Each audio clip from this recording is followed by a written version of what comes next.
Assalamualaikum warahmatullahi wabarakatuh. Kali ini saya akan membahas bentuk-bentuk perubahan sosial.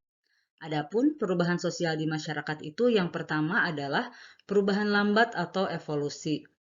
Nah, perubahan lambat atau evolusi itu memerlukan waktu yang lama. Kemudian biasanya perubahan ini merupakan rentetan-rentetan perubahan kecil yang saling mengikuti dengan lambat. Pada evolusi, perubahan terjadi dengan sendirinya tanpa rencana atau kehendak tertentu. Saya kasih contoh adalah masyarakat tradisional menjadi masyarakat modern. Nah, bisa kita lihat di gambar yaitu ada masyarakat tradisional Amerika ya, yaitu suku Indian dengan rumah tradisionalnya. Gambar yang kedua menunjukkan masyarakat Amerika modern yaitu rumahnya yang sudah modern juga. Nah, perubahan sosial evolusi ini berlangsung lama ya, bisa ratusan tahun atau bahkan ribuan tahun. Yang kedua adalah perubahan cepat atau revolusi. Perubahan cepat sendiri bisa diartikan sebagai perubahan yang berlangsung secara cepat dan menyangkut sendi-sendi dasar kehidupan masyarakat. Perubahan yang terjadi bisa direncanakan, bisa tidak direncanakan, dan bisa menggunakan kekerasan atau tidak. Contohnya revolusi industri di Inggris yang terjadi sekitar abad 18. Nah, ini contohnya ya. Contohnya adalah eh, ada di ilustrasi gambar adalah pabrik kain ya, pabrik kain di Inggris. Jadi pabrik kain ini tadinya dilakukan dengan manual ya, bukan pabrik, nggak ada mesin. Jadi setelah revolusi industri muncul, tenaga manusia banyak digantikan oleh mesin. Kemudian yang ketiga adalah perubahan kecil. Perubahan kecil merupakan perubahan yang terjadi pada unsur-unsur struktur sosial yang tidak membawa pengaruh langsung atau berarti bagi masyarakat. Contohnya mode pakaian tidak berpengaruh besar bagi sebagian besar masyarakat. Ini ya, ini contohnya adalah model yang sedang melenggang di runway dengan menggunakan koleksi pakaian musim gugur. Nah, yang keempat adalah perubahan besar.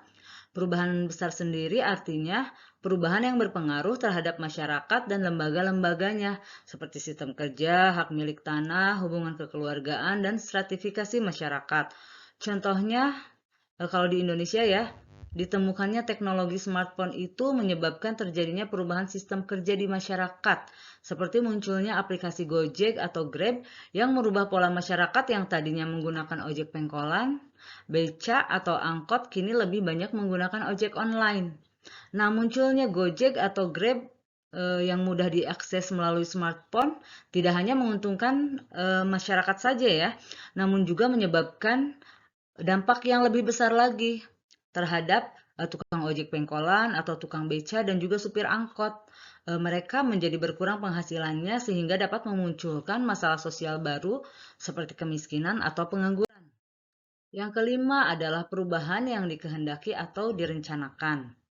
Nah, perubahan yang dikehendaki itu adalah perubahan yang diperkirakan atau yang telah direncanakan terlebih dahulu oleh pihak-pihak yang hendak mengadakan perubahan di dalam masyarakat.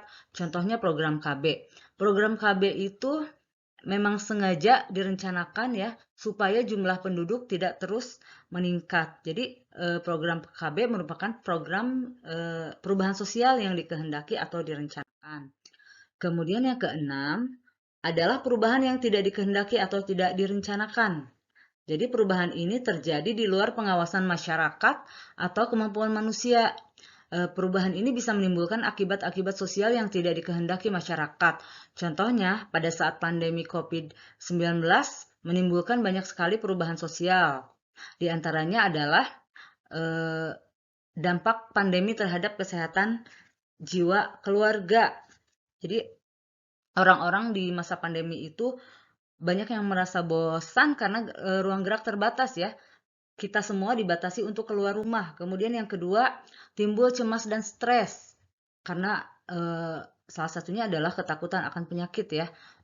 Kemudian ada juga stigma atau pandangan negatif karena pengaruh lingkungan. Misalnya kita terkena COVID-19, maka orang-orang atau masyarakat di lingkungan sekitar kita itu akan memberikan stigma kepada kita dan menjauhi kita karena tidak ingin tertular penyakit ya. Kemudian ada perubahan pola komunikasi juga. Jadi kita yang biasanya berinteraksi secara langsung karena adanya pandemi COVID-19 mengharuskan kita jaga jarak, tidak boleh berkerumun, maka kita hanya berkomunikasi menggunakan media saja ya, menggunakan smartphone atau menggunakan Zoom di laptop ya. Kemudian selain itu, karena kita selalu berada di rumah, mau tidak mau yang kita buka adalah akses informasi dari smartphone kita atau dari televisi, itu membuat ketegangan pada jiwa manusia karena banyaknya informasi yang muncul, terutama tentang COVID-19. Nah, perubahan akibat pandemi COVID-19 itu merupakan perubahan yang tidak dikehendaki atau tidak direncanakan oleh kita. Yang ketujuh adalah perubahan struktural dan perubahan proses. Adapun perubahan struktural adalah perubahan yang sangat mendasar yang menyebabkan reorganisasi dalam masyarakat. Contohnya perubahan sistem pemerintahan sentralisasi ke desentralisasi yang harus diikuti dengan kesiapan daerah. Nah, perubahan struktural ini, perubahan sentralisasi ke desentralisasi itu ternyata menyebabkan banyaknya kemunculan raja-raja kecil di daerah yang menimbulkan masalah sosial juga. Kemudian perubahan proses adalah perubahan yang sifatnya tidak mendasar, hanya menyempurnakan saja dari perubahan sebelumnya. Contohnya perubahan kurikulum di dunia pendidikan. Nah, demikian materi dari saya. Sekian dan terima kasih. Assalamualaikum warahmatullahi wabarakatuh.